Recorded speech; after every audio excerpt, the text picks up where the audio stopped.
Welcome everybody. Just a quick reminder that anything you see on this channel is advice and done in a purely entertainment capacity only. I'm just a guy working on his stuff that breaks in his front yard. That's it. There are no warranties implied or given. This is just me working on junk, passing on what I've learned. End disclaimer.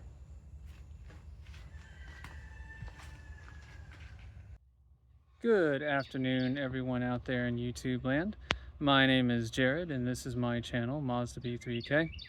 In this 5-minute fix video, we're going to take care of replacing what is most likely a defective wheel speed sensor on my 2001 Ford F250 named Miss Mildew. Without further ado, let's get started. So the other day, I got a check engine light for ABS. So it's not really a check engine, I got an ABS light. And this reader can pull ABS code. So as you can see, I've got two of them, a C1145 right front wheel speed sensor input failure and a right front wheel speed sensor coherency fault, which really is making me think that the right front wheel speed sensor is either extremely dirty or it's toast. In either case, I bought a replacement. We're going to throw a new one on there and see what happens. First things first, get it in the air. I lift it off of a frame rail. I do have a jack stand under the control arm in case weird happens. Second thing we need to do is got to get this decorative cover off, which shouldn't be that bad because I just had these tires taken care of. So they got to unstick everything. Third thing we need to do is get this off. So in case you don't know, these are 21 millimeter, and there are 8 of them.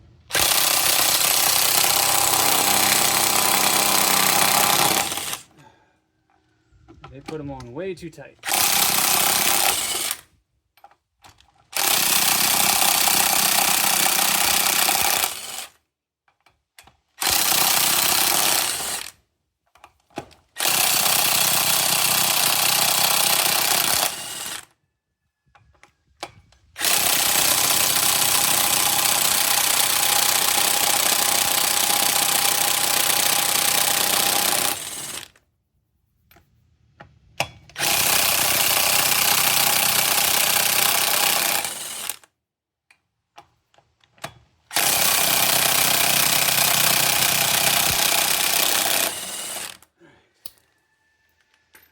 Well, I'm not going to be able to hear for a week. That is one thing, guys. If you're going to barap with an impact driver for any extended period of time, you really need to put on hearing protection. There we are. Alright, so let's take a look what we got going on here. So the sensor, see if I can get you guys in the right part of the picture here. Here we go. This is your sensor wire, okay? It's got a guide right here with an 8 millimeter. And then if we look down, that's where the actual sensor sits. There's another 8 millimeter down there. So we need to take both of those out. We'll be done with that. But then we have this kind of clamp thing here. We'll have to pop that loose to get the sensor out. And then it runs here, pop it out of here, pop it out of there. And lastly, we get down here, and this is a connector. And you can see it's mounted in to the wheel well right here. We're gonna pop that out so we can get access to this connector and disconnect it so we can put in our new part. Now, when you go to remove the sensor, it's probably gonna be a bit sticky, maybe a lot sticky. And you're gonna have to wiggle with it, and you may have to get a hammer out and tap on it. It eventually will come out, but if it's an old sensor that hasn't come out in a hot minute, you're gonna have to fight with it, just letting you know. So speaking of that, I'm gonna do that, get a pry bar and some other stuff in here and start wiggling and wobbling on this to try to get it out, and I'll be back. All right, so I took a small pry bar, and I know I didn't film it because I didn't have the angles, and I'll be honest, I'm in a hurry. Took a small pry bar like this, and I hooked, you can actually see the mark. I I hooked right here and then just tugged. I popped one side out, then I was able to wiggle the other side. But look at the head on that thing. This thing is really nasty. So if you were in a pinch, you could clean this and see what would happen. Sometimes they'll run for a little bit longer, other times they don't, but I have a new part. So let's go ahead and take a look at that and see if it is identical to this one. So there is a pretty broad selection of guys out there. I saw Chinese speed sensors that were 2 for less than 20 bucks, and that was sketchy to me. This was about $25 DTS.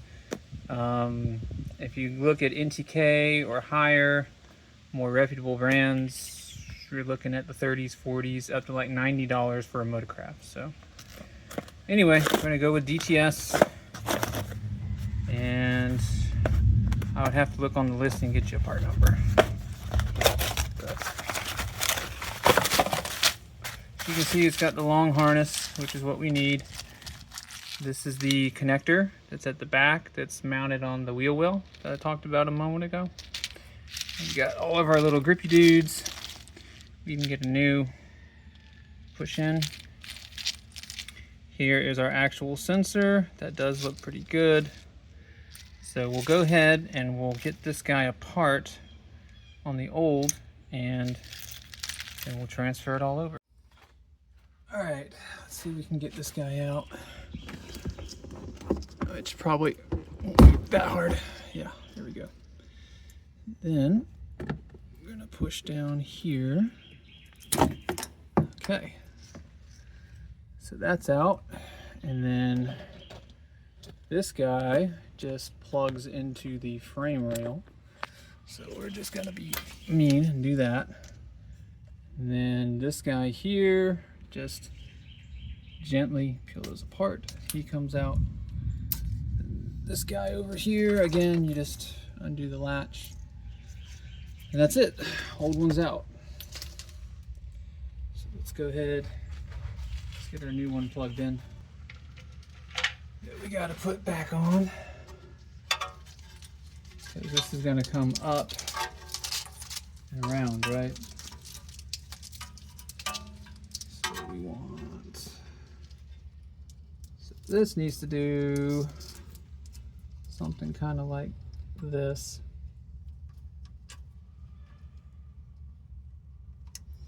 And remember guys, when you finish all this, you still just need to inspect and make sure that what you did is actually okay. This one is not happy. There it goes. Okay, so that one started. Okay, let me bring you around. All right, let's get, looks like this one came with an extra bolt spot.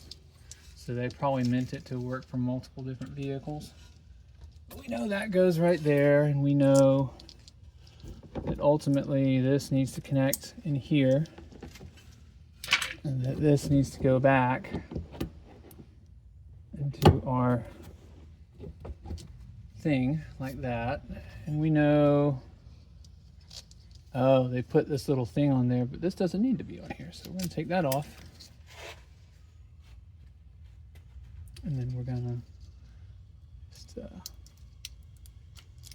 come on, don't be a butt. There, slip that in there.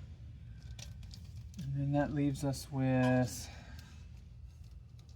making this work. So we're gonna see if we can't get it to clamp. There we go. So now you got a little something like that. And the key thing here is you want to make sure that you don't have any part of the wire that's pulled crazy tight, and you want to make sure that nowhere in this system is, when the wheel's turning and everything, or that the tire is going to grab your sensor wire and rip it in two. I actually had that happen on my 97 E150. I think they put a wheel weight on the inside or something, and they didn't check the clearance. And I was going down the road, and then boop, cut the wire clean in two.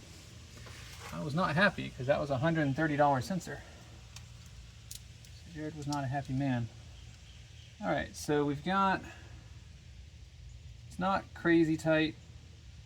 I think we're good. I'm gonna go ahead and tighten the other 8 millimeters, and then we're gonna roll the key and see if that clears our code. All right, let's see what we get when we roll the key.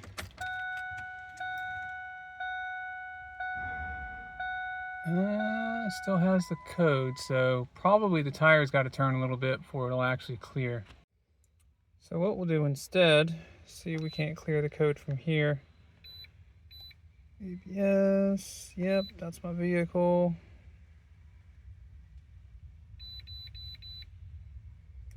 Sure, well, I want to clear that, so yes.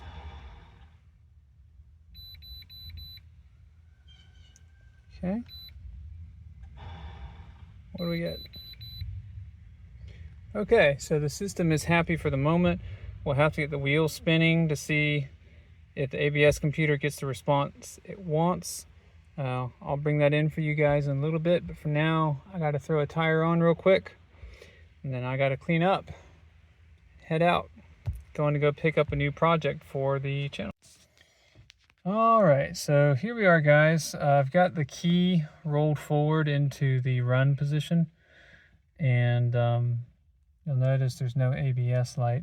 So I just drove about 150 miles or so to go get that new project for the channel, and ABS light went out. So we are good to go, I think. So we crank it. And there you are. No more ABS light. So this is a successful repair. Alrighty folks, that's going to do it for this video, this 5-minute fix where we successfully replaced a bad front wheel speed sensor on my 2001 Ford F250 named Miss Mildew with a 5.4 liter 2-valve Triton engine. If you found this video interesting, if you found it entertaining, if you learned something, please consider like, sharing, and subscribing. That does help to grow the channel, which allows me to bring you more projects like this. And also, leave a comment. I like to read them, I like to reply to them, and I do like to learn from them. And lastly, guys, I make the mistakes so you don't have to. I'll catch you guys next episode.